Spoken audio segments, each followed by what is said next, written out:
In this lecture, I want to discuss the concept of convergence of a sequence of functions. And as we will see, this would be a more complicated idea than just convergence of a sequence of numbers, just because the function is defined not as a single value of x, but at infinitely many x's at the same time. And so the convergence has to be considered at many points at once, as we will see. Let me do a few examples and then we'll give the appropriate definitions. So as an example number one, so let's give this a subtitle. Sequences of functions.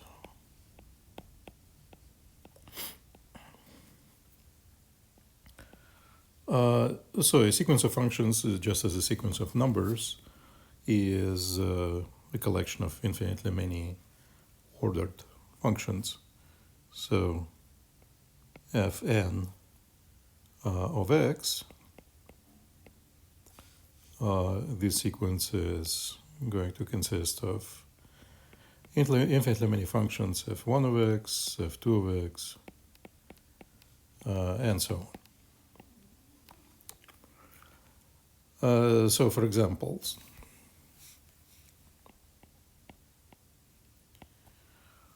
I can have a sequence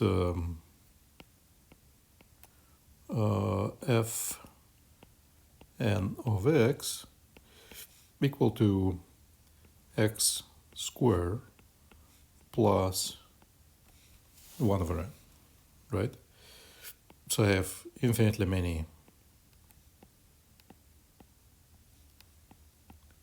functions parameterized by n,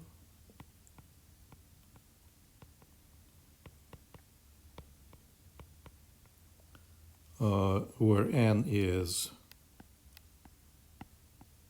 a natural number, right? Just like when we have a sequence of numbers, it's infinitely many numbers parameterized by some natural number of natural index. Number two,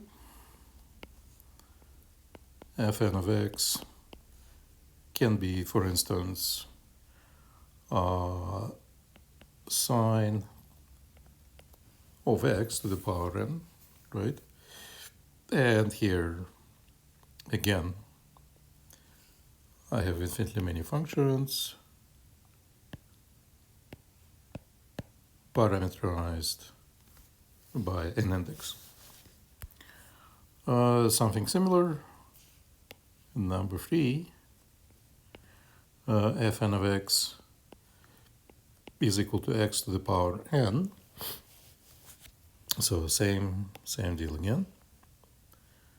So all of these are going to be sequences of functions.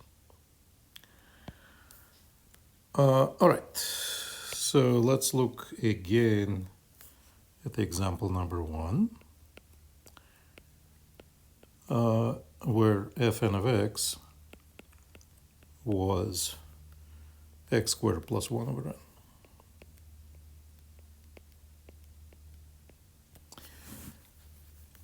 And I just want to see graphically what does this sequence of functions represent. And so for that, we will need to sketch a graph.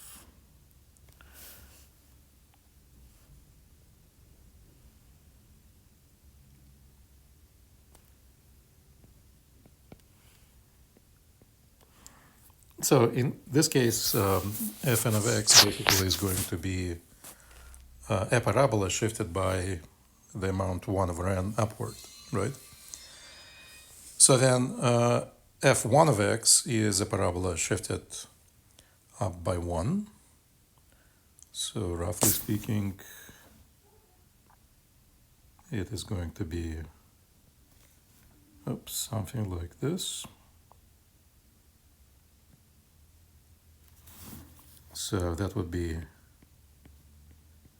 f1 of x, and this is 1. f2 of x is going to be the same thing, or similar thing, except that x squared is going to be shifted by 1/2 upward. So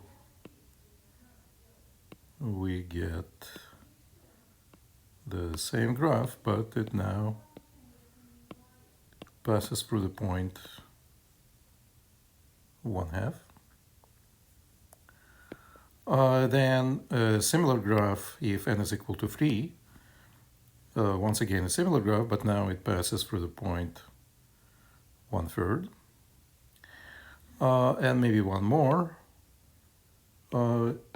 If I consider f4 of x, now this guy will pass through the point 1/4. Then it's all going to keep going like this. So 1/2, then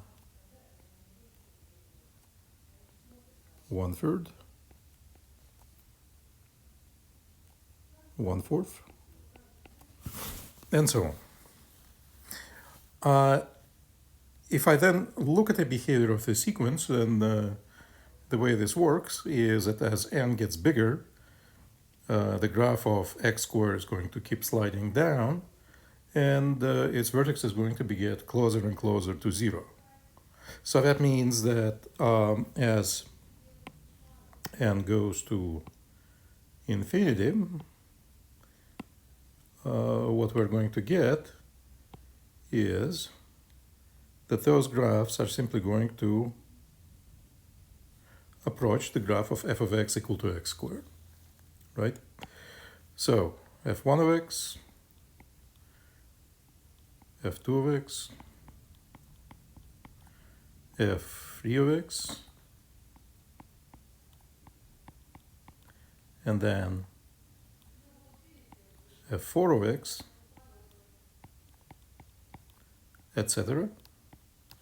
And so it seems like what I just said, it appears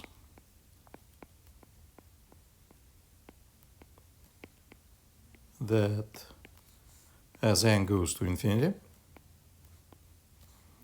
fn of x approaches f of x, which is equal to x squared. Right, so we have a sequence of functions. There is a sequence of corresponding graphs, and those graphs slide down to x squared as n goes to infinity. Okay, so that would be an example number 1. Now we're going to look at the example number 2, and that was sine of x to the power n. So move on here.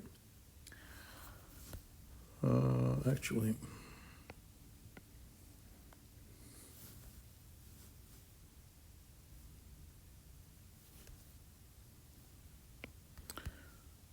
so example number 2.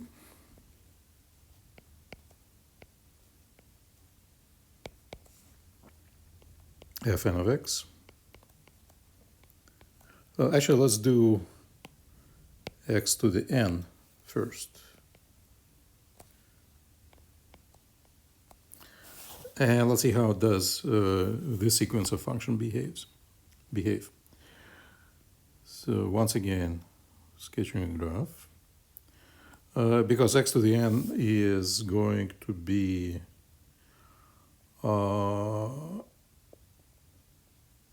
actually, let's even assume, make this somewhat simpler. Let's assume that we're looking at this function when x is greater or equal than 0.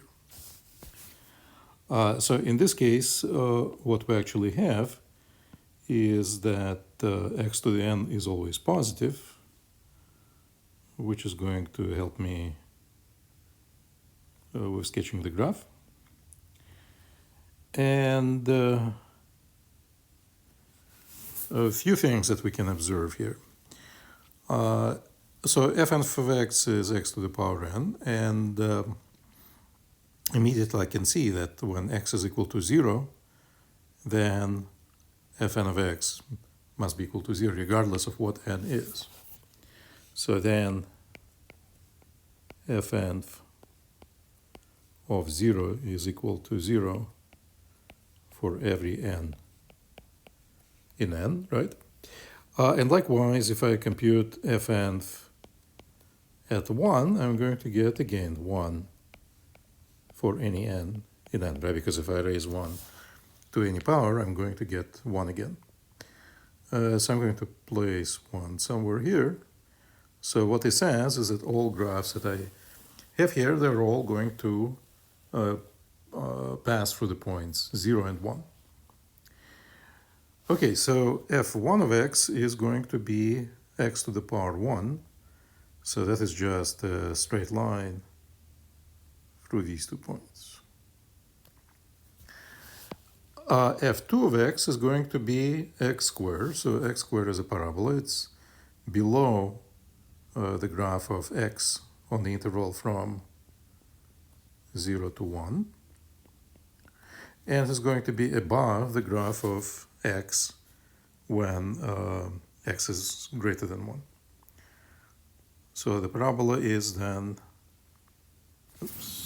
going to be something that looks like this. So this is my f1 of x equal to x, f2 of x equal to x squared. Next in line is f3 of x, which is x cubed. And what do we know about x cubed? Between 0 and 1, x cubed is smaller than x squared, so the graph of x cubed should be below the graph of x squared, and above 1, x cubed of x should be, it grows faster than x squared, it should be above x squared. So we're below x squared here, and we're above x squared up there, f3 of x. And so what do we have? We have that the following should be true. If, let me list this as fact A, and the fact B, between 0 and 1,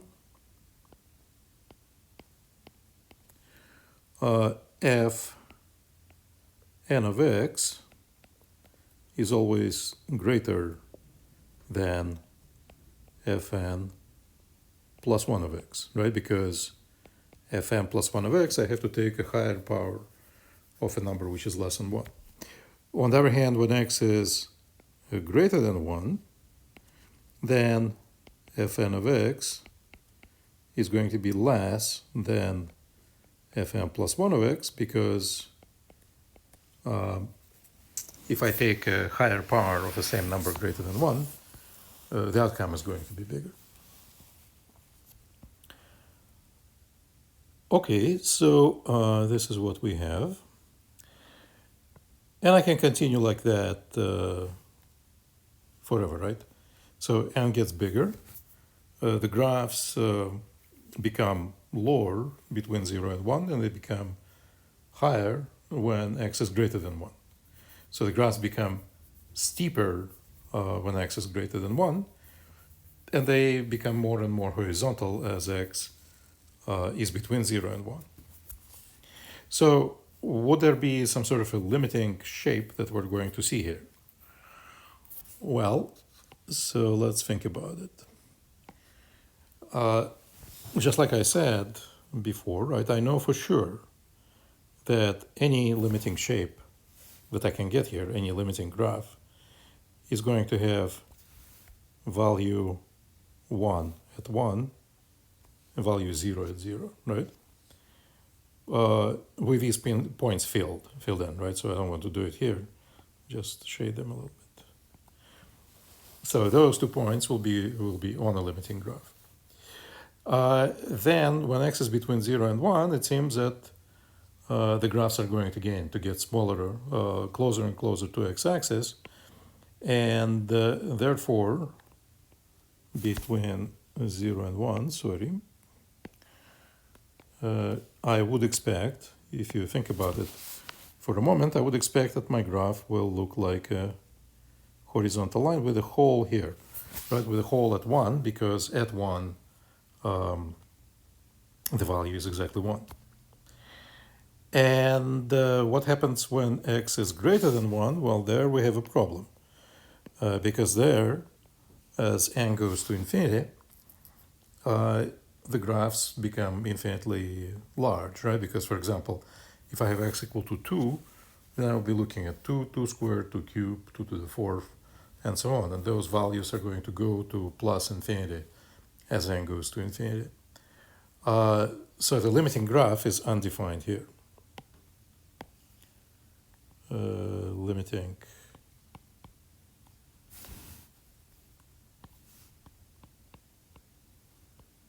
graph is undefined.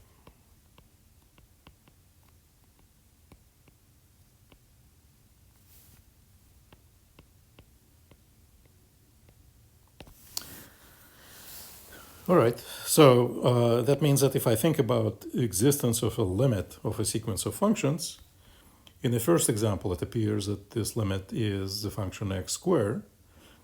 In the second example, the limit appears not to exist because it's undefined when x is greater than 1. So now if we do a similar thing, but now assuming that the domain of our function is going to lie between 0 and 1, then the situation will somewhat improve. So here I'm going to assume that x is between 0 and 1.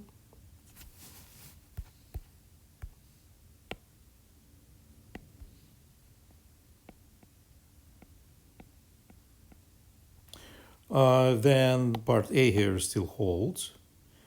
Part B, I don't need the second piece where x is greater than 1 because I'm not going to have that. And then what will happen to the graph?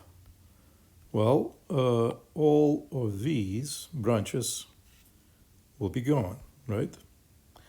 So I'm only interested in my graph between 0 and 1, and there it seems that I do have a limiting shape, and that is this red graph here. So let me just summarize this in writing. In this case, the limit does not exist, and so here it appears from the picture that as n goes to infinity,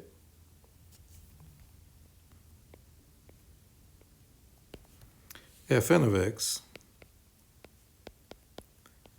converges to f of x, where f of x is this function specified in red, and this should be a piecewise function equal to 0 if x is between 0 and 1, not including 0, and it's 1 if x is equal to 1.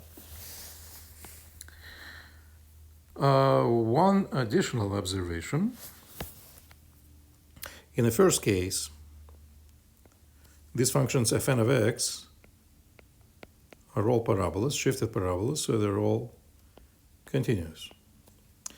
In this case, f of x, a limit, is also continuous because it's also a parabola. Nothing in the second case because there is no convergence there. In the third case, fn of x is a continuous function for all n, right? Because for all n natural, because all these functions look like parabolas. But f of x is discontinuous.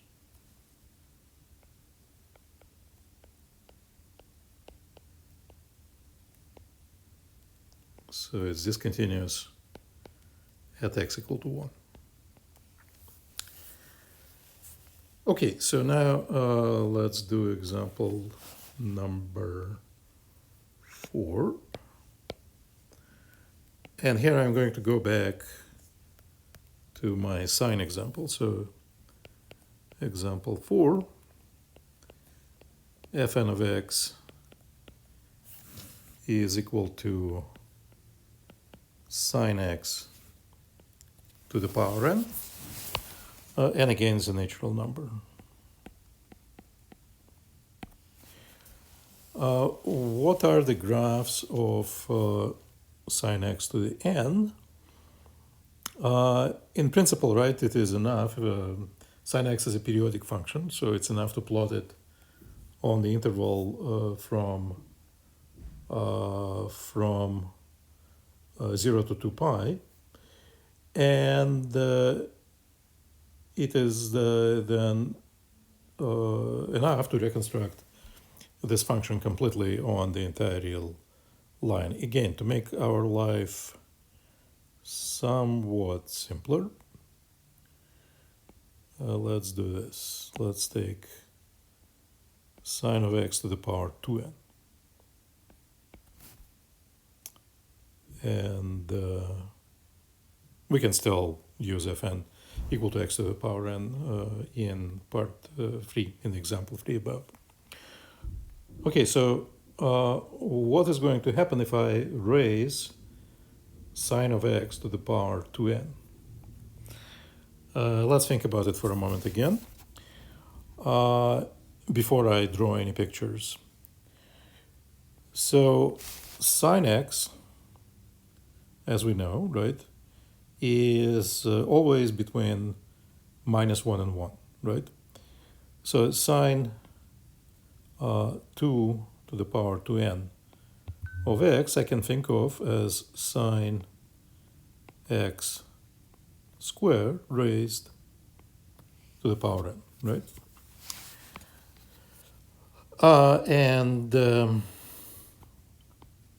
Like I said, sine square of x is always inside the interval from 0 to 1 for all real x, right? In fact, when sine square of x is equal to 1, it's equal to 1 when sine x is either plus or minus 1, right? And sine x is equal to plus or minus 1 at pi over 2, 3 pi over 2, and also any point which is pi over 2 or 3 pi over 2 plus 2 pi n.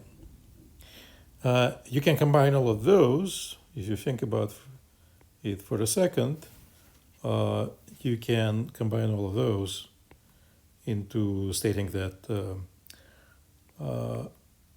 you have x equal to pi a over 2 plus pi n, right? And in fact, maybe for simplicity, let's not use n, but let's say pi over 2 plus pi k, and this is again for any k in n. Okay, so the moral of the story is that sine square of x is always less than 1 and greater than 0, and except for the points where it is equal to 1, and those points are pi over 2 plus pi k. So once again, sine x is a function which is periodic with a period 2 pi, and actually sine square of x is a function which is periodic with a period pi. So in principle, it would be enough to just draw the graph of this function on the interval from 0 to pi, but let's still look at the interval from 0 to 2 pi. So actually, before I draw a graph, let's do one more thing here. So therefore,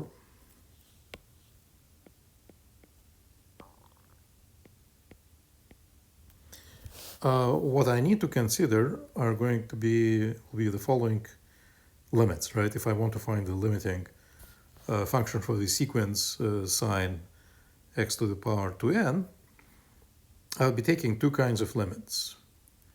Limit n goes to infinity, sine x to the power 2n, and x is not equal to pi over 2 plus pi k, right?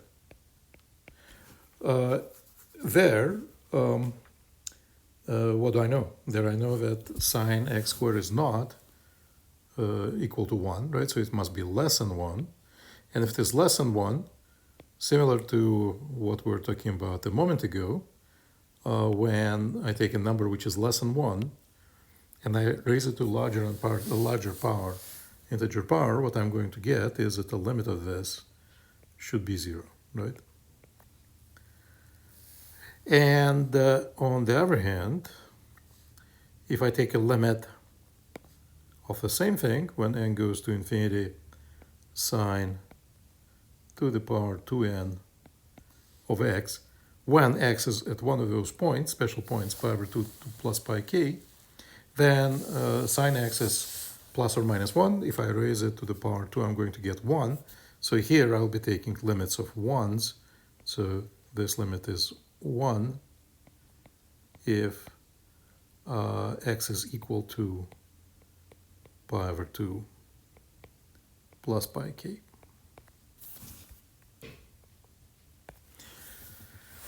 Okay, so now let's sketch the graph. As I said, we only have to do it on the interval from 0 to pi or 2 pi, and then extend the graph periodically. So let's do it from 0 to pi.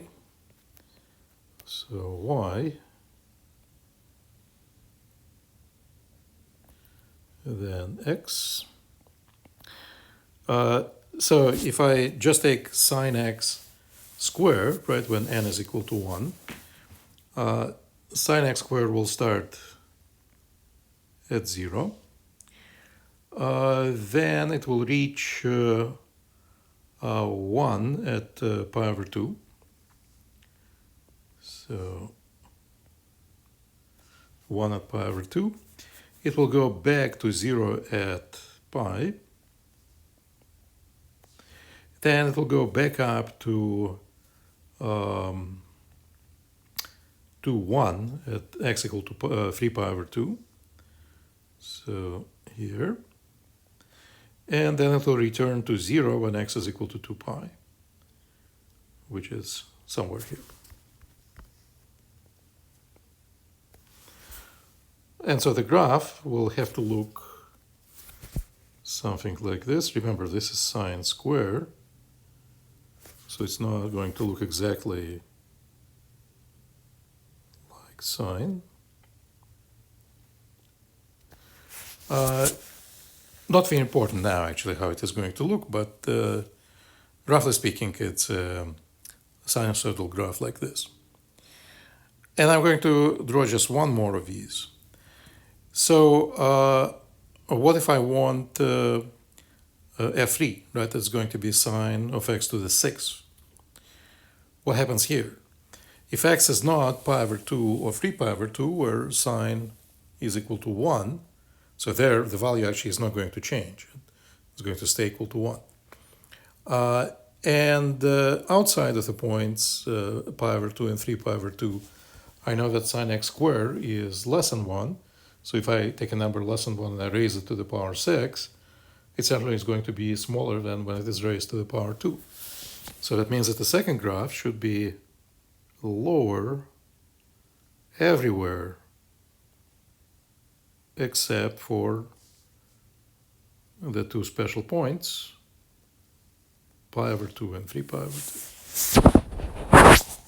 So, the first guy is f1 of x, the second guy is f2 of x, pi over 2, pi, 3 pi over 2, 2 pi. By the way, again, you can see from here that the period of this actually is pi, so I could have just plotted it on the interval from 0 to pi. Okay, so now what is going to happen with these graphs as n gets bigger and bigger? Let's play the same game as we did before. What do I expect these graphs to do as n goes to infinity? Well, nothing will happen at the maxima, right? Because maxima correspond to sine to the 2n of x being equal to 1. So if I raise 1 to any power, it's still 1. And outside those points, when n is getting bigger, the graph is getting smaller. So that means that away from these points, I will expect that the sequence of functions will converge to 0. Exactly at these points, there will be a jump to 1, and that will go to 0, back to 0 again. So, and that is something actually that we can see from these limits that I took here. If I take x, which is not one of the special points, and the limit will be 0. So at any x, I'm going to take precisely this limit and get 0 as a result, except for these points where when I take a limit of sine x to the power 2n, I'm going to stay at 1. So, therefore it appears here now. It appears from the graphs that fn of x converges to f of x, where f of x is a function in red on my graph. So where f of x is equal to 1 if x is equal to pi over 2 plus pi k, and is 0 otherwise.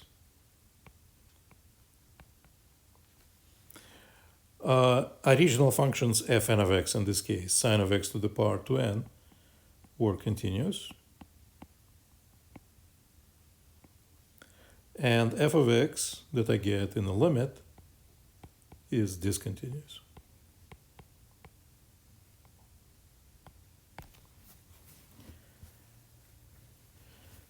All right, so those are the examples. Again, in this case, convergence of a sequence of functions, I somehow was deducing from just looking at the pictures. What did we mean by this convergence? Let's try to decide. And actually, let's look at what I did in this last example. What did I say? I said that if I look at x's that are outside of the special points, the limit when n goes to infinity of a sequence of my functions evaluated at that particular point is 0, right? And so that means that whenever x is not one of the special points, if I pick x somewhere here, then the limit of fn of x at this point is going to be 0. If I fix a special point pi over 2, for example, then the limit of fn at pi over 2 is 1. So it appears then that when we do something like this, we define convergence of functions in the following way. So I have a sequence fn of x. I fix a particular x. Once I fixed x, I end up with a sequence of numbers, fn, values of an nth function, so where nth term of a sequence is a value of the nth function at my fixed x. And if that sequence converges to some number, and that number is equal to f of x, then I'm saying that fn of x converges to f of x. So let me write a definition. So definition.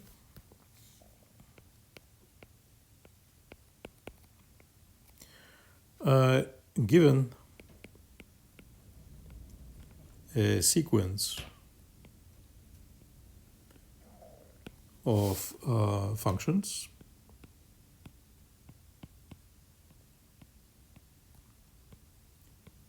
fn of x, where all functions are defined on some interval I, we will say that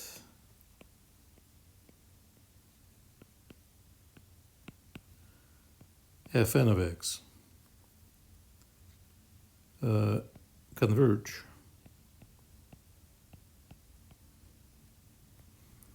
or that the sequence fn of x converges to f of x pointwise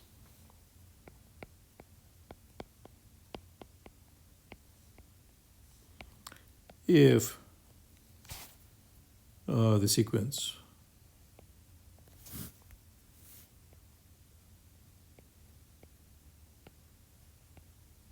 fn of x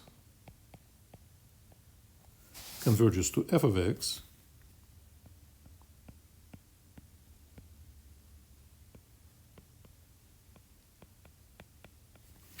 and that is true for all x in I. Right, that's exactly what I did in the previous examples. So let's take a look at more examples. Let's say fn of x is equal to 1 over x, x to the n. X is greater or equal than 1. And the question is, does the sequence converge pointwise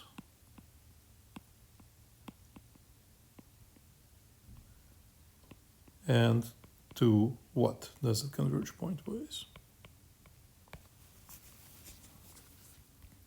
If it does.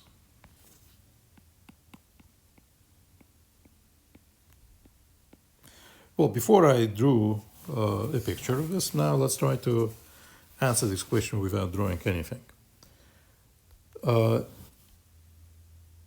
So what do I need to do? I need to determine the limits of sequences fn of x for each individual x that is greater than 1. So that's what I'm going to do. So fix any x greater or equal to 1. And then consider limits n goes to infinity of fn of x. So in this case, it's a limit n goes to infinity of 1 over x to the n. Well, in this case, again, we have to consider two cases.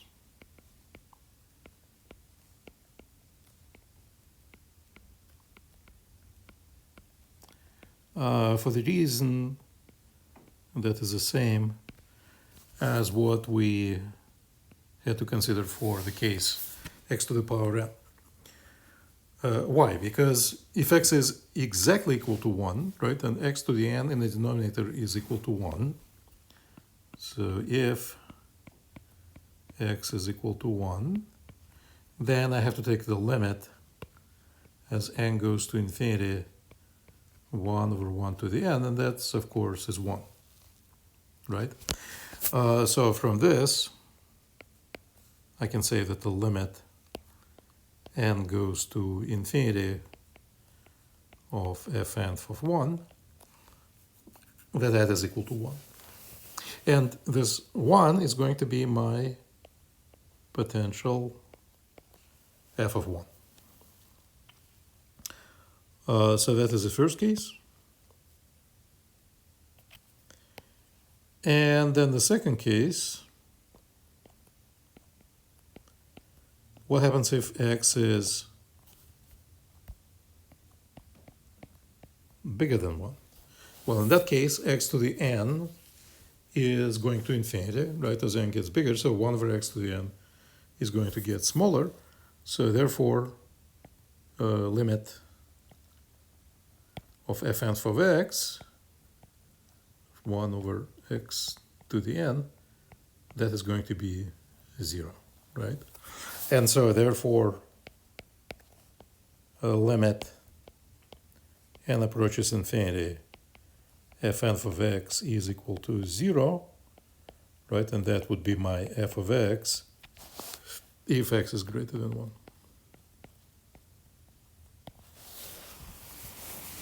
And so therefore, we can conclude from here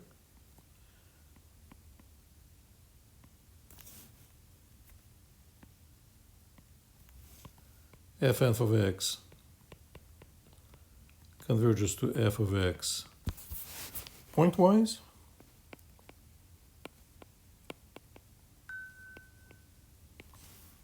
where f of x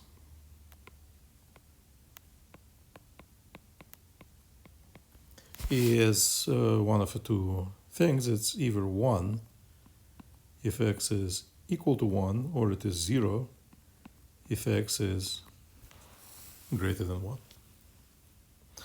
This f of x, again, is discontinuous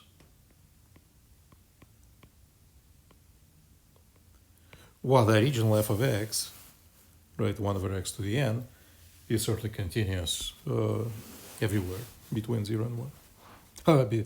When x is greater than 1, it is continuous. So it's continuous everywhere when x is greater than 0. Okay, another example.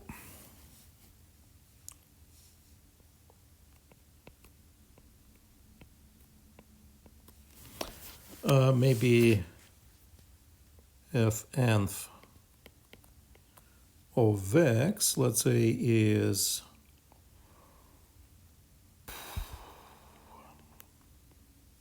nth root of x.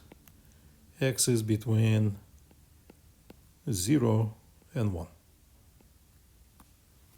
So what are we going to get in this case? Well, what exactly is the pointwise limit, right? Find the pointwise limit if it exists.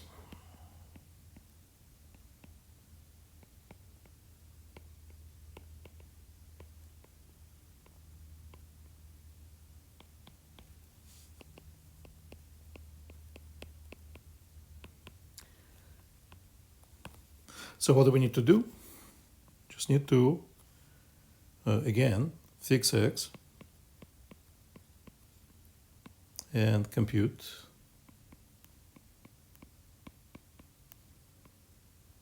a limit n goes to infinity of the nth root of x.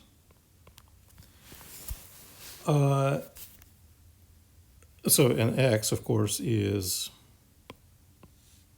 a number between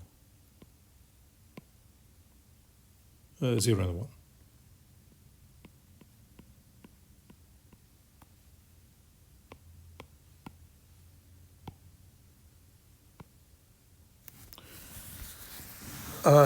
Doesn't take a long time to figure out that this limit actually is equal to 1, right? Because if I take any number between 0 and 1, and I take the nth power of that number, then the limit is going to be 1. I think we proved this at some point in Advanced Calc 1.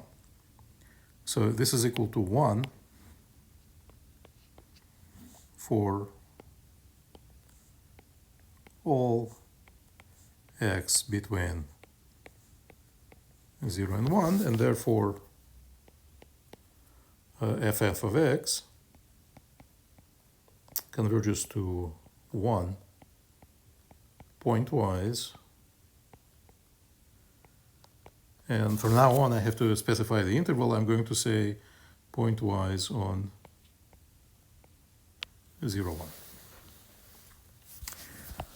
1. Same example. Actually, one more thing. This is continuous function, right? So ff of x is continuous. And in the same way, 1, function which is identically equal to 1, is also continuous.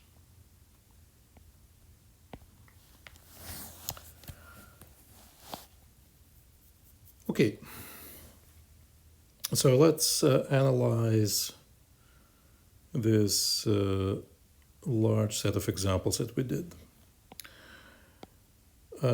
What are the possibilities here for these pointwise limits? So we consider a bunch of examples, starting from this one. And we can observe the following things that are maybe common or common properties of these that we can utilize or try to utilize later on. So in this case, case number 1, I have a sequence of continuous functions. And that sequence of continuous functions converges to a function which is once again continuous, right? Fine. In example number 2, or actually, let's think about example number 3 first. I also have a sequence of continuous functions x to the power n, but in the limit, it goes to a red function, right, because I restricted myself to the interval from 0 to 1. It converges to the red function on the same interval from 0 to 1, but this function is discontinuous. Okay, so same thing in the next case, right? I have a sequence of continuous functions sine of x to the power 2n. And as n goes to infinity, this sequence converges pointwise to a limiting function, but the limiting function is discontinuous because the limiting function is almost always 0 except for 2 points, or actually more points if I extend this picture periodically.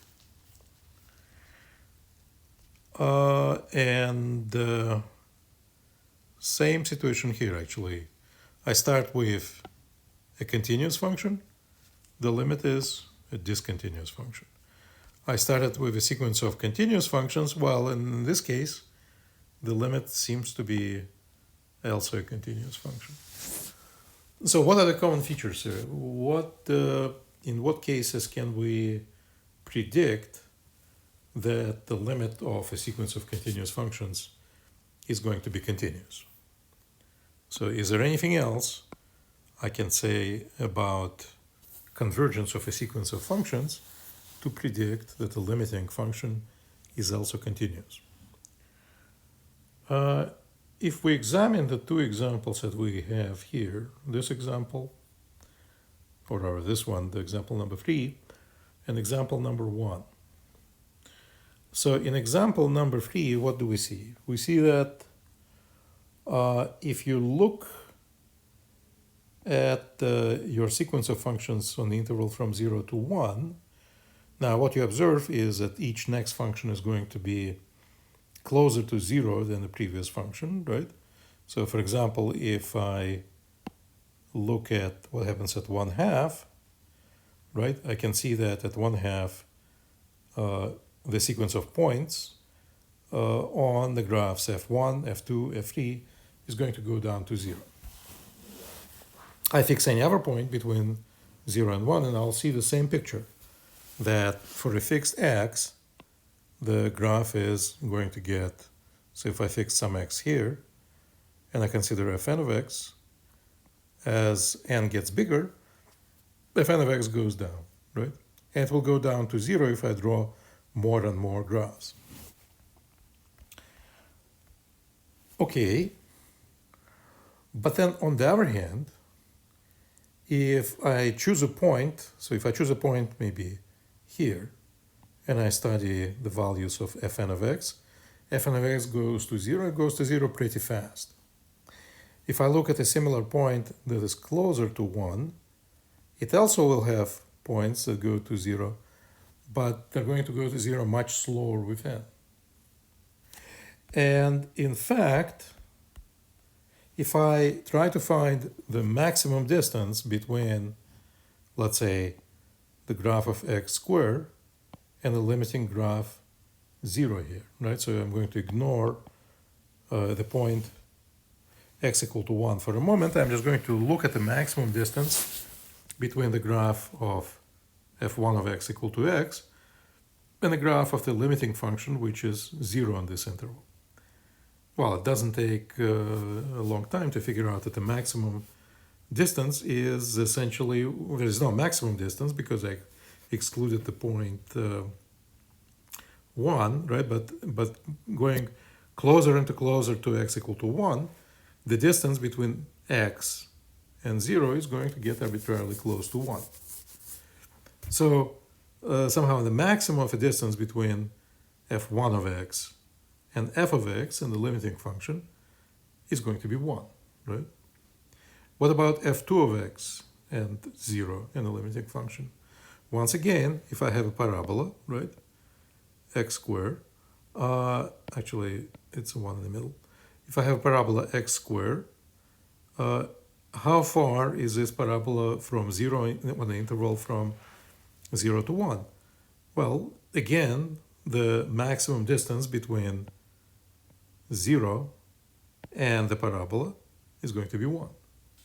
Same thing for x cubed, right? f3 of x equal to x cubed. Same, in fact, for any function fn of x. So what it seems to be going on in this case is that even though at each individual point x, the sequence fn of x goes to 0, nevertheless, if I consider all points somehow at the same time, then there will always be points x that are close to 1 for which the distance between the limiting function and the function, any function in my sequence, is going to be very close to 1. So even though at each individual x, the graphs of fn of x will collapse down to 0, if I look at the entire function fn of x, it will always have points at which fn of x differs from 0 by the amount which is close to 1. So that means that even though the graphs are getting closer to the limiting graph at all points, right? Nevertheless, somewhere each graph of fn of x is always going to be far away from the limiting function f of x equal to 0. It is not the same here. It's not the same for the sequence of sliding parabolas, right? Because how does a parabola fn of x differ from a limiting parabola x squared? Well, for all x at once, the difference is always no bigger. In fact, it's exactly equal to 1 over n, right? So that means that parabolas in this example are going to be parabolas of a sequence would be uniformly close at all x's that are close, same close to the limiting parabola. And in this case, the limiting function is continuous. Limiting function of a sequence of continuous functions is continuous, while in the third example, that is not true. And the only difference between the two cases is that in one case, the graph of a function in a sequence is going to be everywhere close to the graph of a limiting function, while in the example 3, at all x's, eventually the graph is going to get close, arbitrarily close to the graph of a limiting function.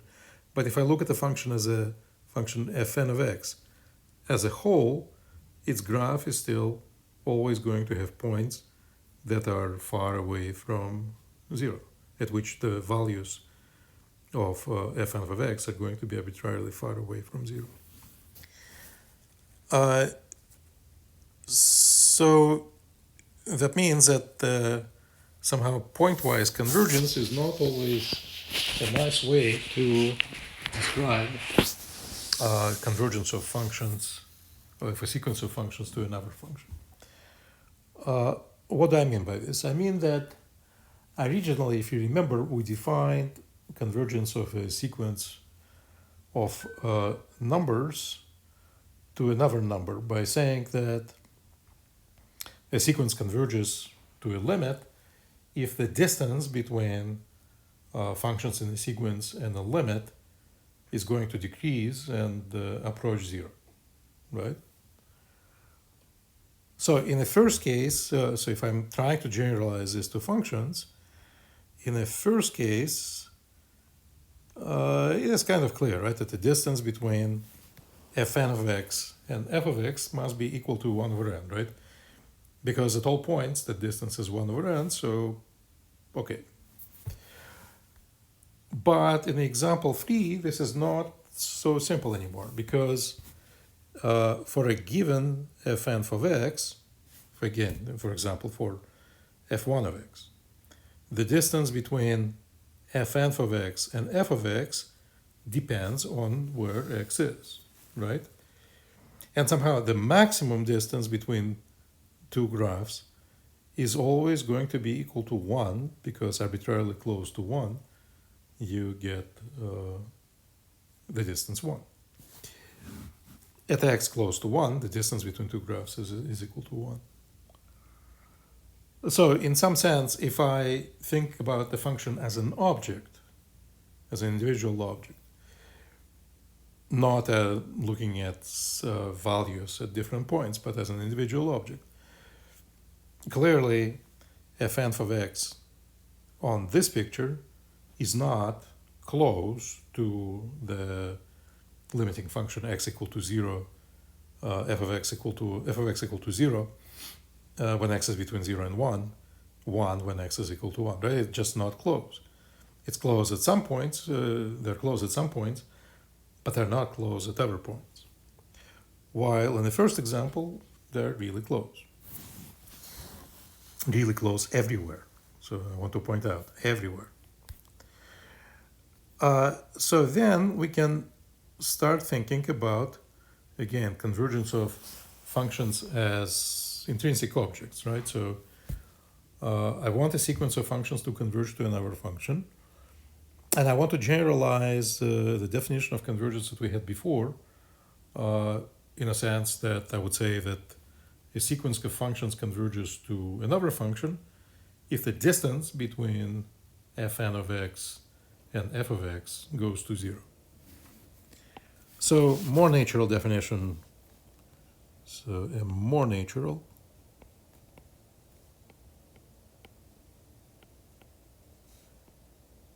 definition of convergence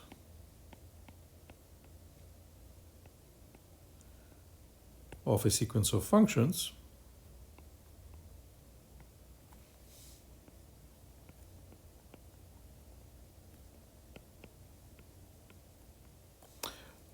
is to say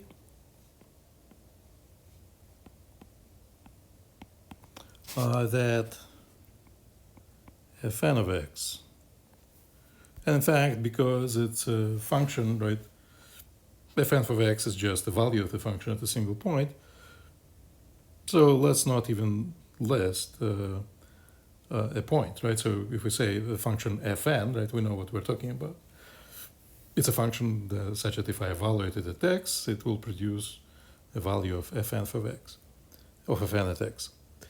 So that fn converges to f if the distance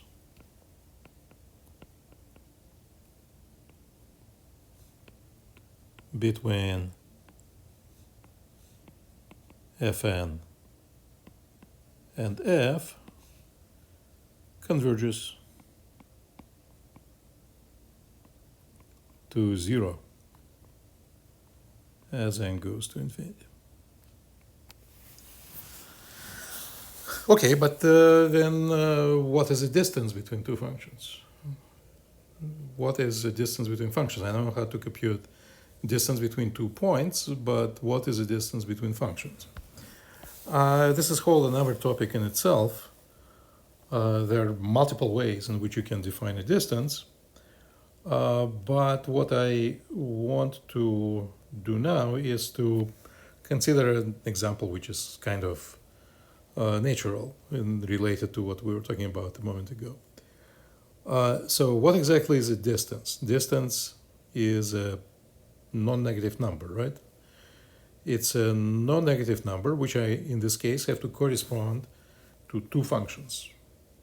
So I have two functions, fn and f, and I want to define a distance. So that means that based on these two functions, I have to produce a single non-negative number.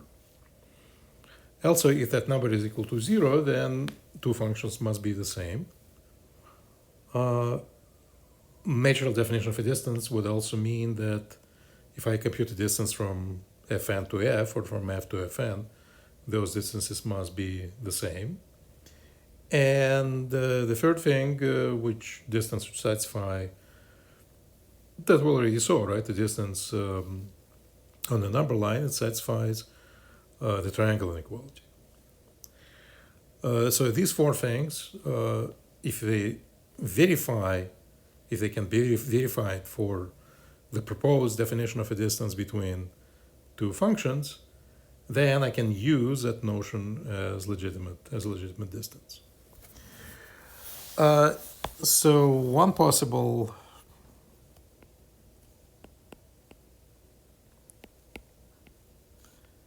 definition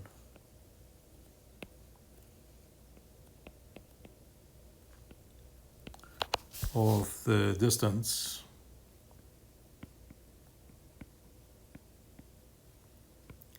between two functions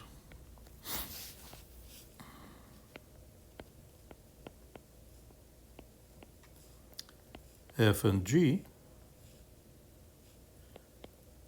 is this. So again, I need to produce one number out of two functions. Let's say that f and g are defined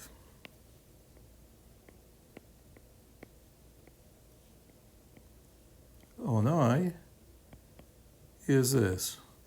I would say that the distance between f and g is going to be equal to the supremum among all x and I of absolute value of f of x minus g of x. Right, so a supremum of the absolute value of the difference between two functions must be a non-negative number. Clearly,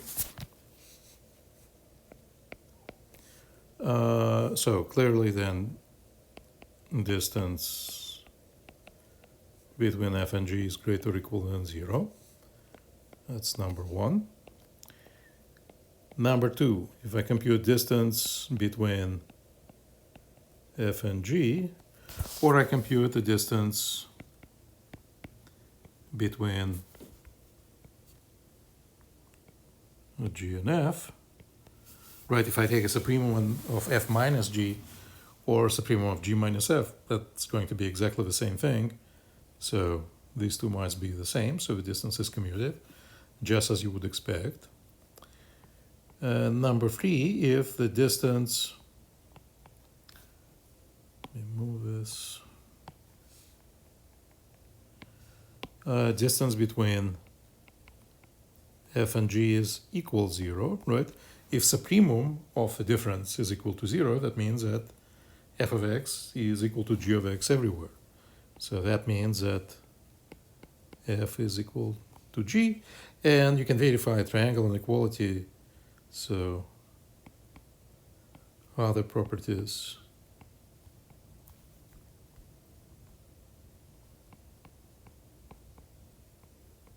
of distance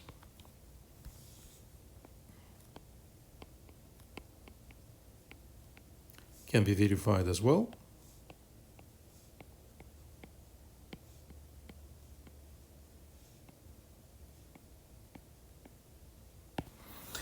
And so then we're going to say, so we will say that Fn converges to F uniformly if the distance between Fn and F goes to 0 as n goes to infinity.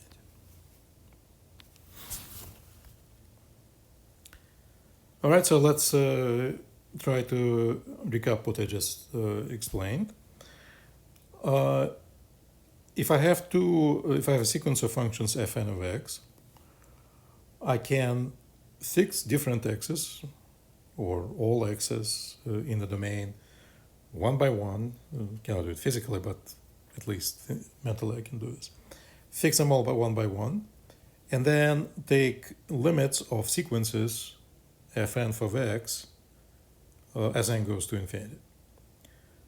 If all of those converge to f of x, right, at these x's, then that means that the pointwise limit of fn of x is the function f of x. Here is another definition of convergence. Now this is a uniform convergence now. Instead of thinking about what's going on at individual points, I can simply compute the distance between fn of x and f of x. And if that distance goes to 0 as n goes to infinity, then I will say that fn of x goes to f of x uniformly. So when I have two notions of convergence, I want to emphasize that in principle there are many more. There are other ways to define the distance, for example, and then depending on how you do that, your notion of convergence will change in some way. But at this point, what I want to understand is how uniform convergence is related to the pointwise convergence. In particular, for the examples that we considered so far, I got pointwise convergence for all of those examples. Question is, do I get uniform convergence as well? And for this lecture, I'm just going to do this graphically again.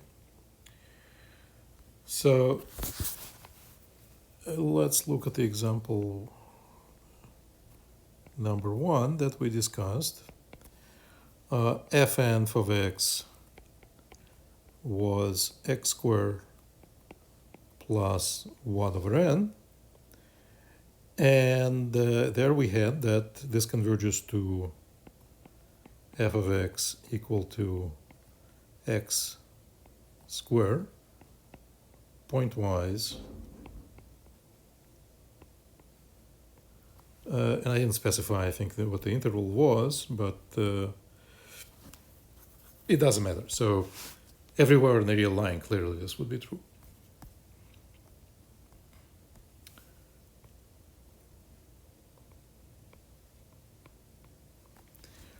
So you see now we've convergence of functions, you do have to specify the interval about which you're talking, in particular because if I want to talk about the uniform convergence, I'll be taking a supremum of this interval. So we need to specify the interval always. Okay, so we know that there is a pointwise convergence. Is there a uniform convergence too? Let's compute. So if we compute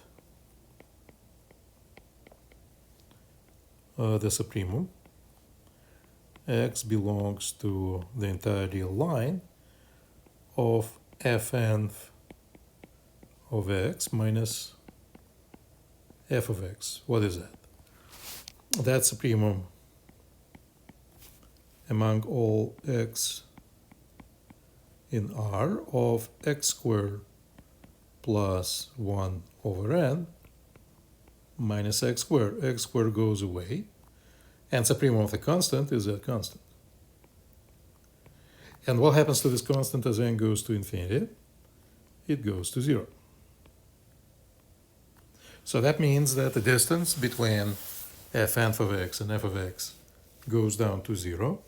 And so the conclusion, fn converges to f uniformly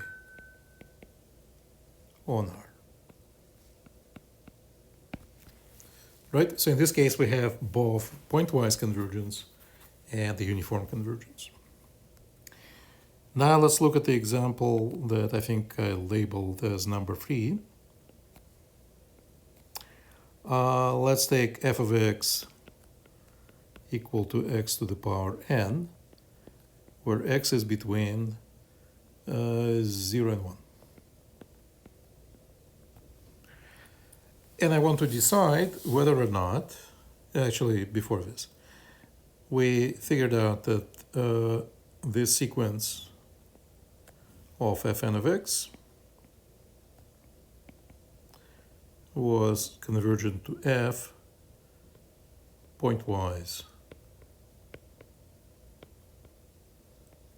on 0, 1, where f was 0 if x is between 0 and 1, and 1 if x is equal to 1. So once again, I'm going to check if this convergence is also uniform. Let's compute again. The supremum, x between 0 and 1 of fn of x minus f of x.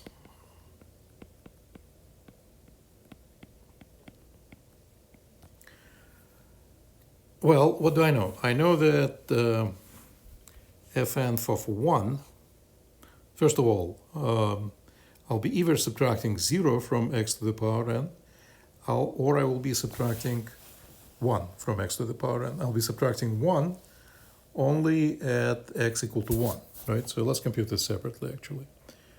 So fn of x minus f of x is going to be, I can write this in a piecewise way, as x to the n minus 0 if x is between 0 and 1, not including 1, and it's 1 to the n, 1 minus 1, if x is equal to 1. So this is x to the n if x is between 0 and 1, not including 1.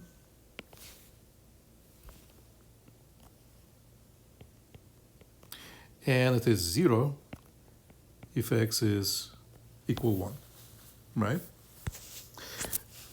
So therefore, I'm computing supremum x between 0 and 1 fn of x minus f of x Right, the difference is already always non-negative, right? Because x is positive. So therefore, the supremum cannot be 0, so the supremum cannot be at 1, right? So therefore, I could take a supremum outside 1, and outside 1, my function is equal to x to the power n. So this should be the same thing as a supremum x between 0 and 1 of x to the power n. And now, what is the supremum of x to the power n when x is between 0 and 1? Well, x can get arbitrarily close to 1, which means that x to the n can get arbitrarily close to 1. So this means that this supremum is 1. And therefore, as n goes to infinity, the distance between functions, right, supremum of fn of x minus f of x, it's a limit of 1s, so it is equal to 1. And so therefore, fn of x does not converge to f of x uniformly because the distance does not go to 0. Which means that uniform convergence is a more restricted notion, right, than a pointwise convergence. It is possible for a sequence to converge pointwise, this sequence in particular, sequence of functions, it converges pointwise, but it does not converge uniformly. So that means that pointwise convergence is a weaker notion than uniform convergence.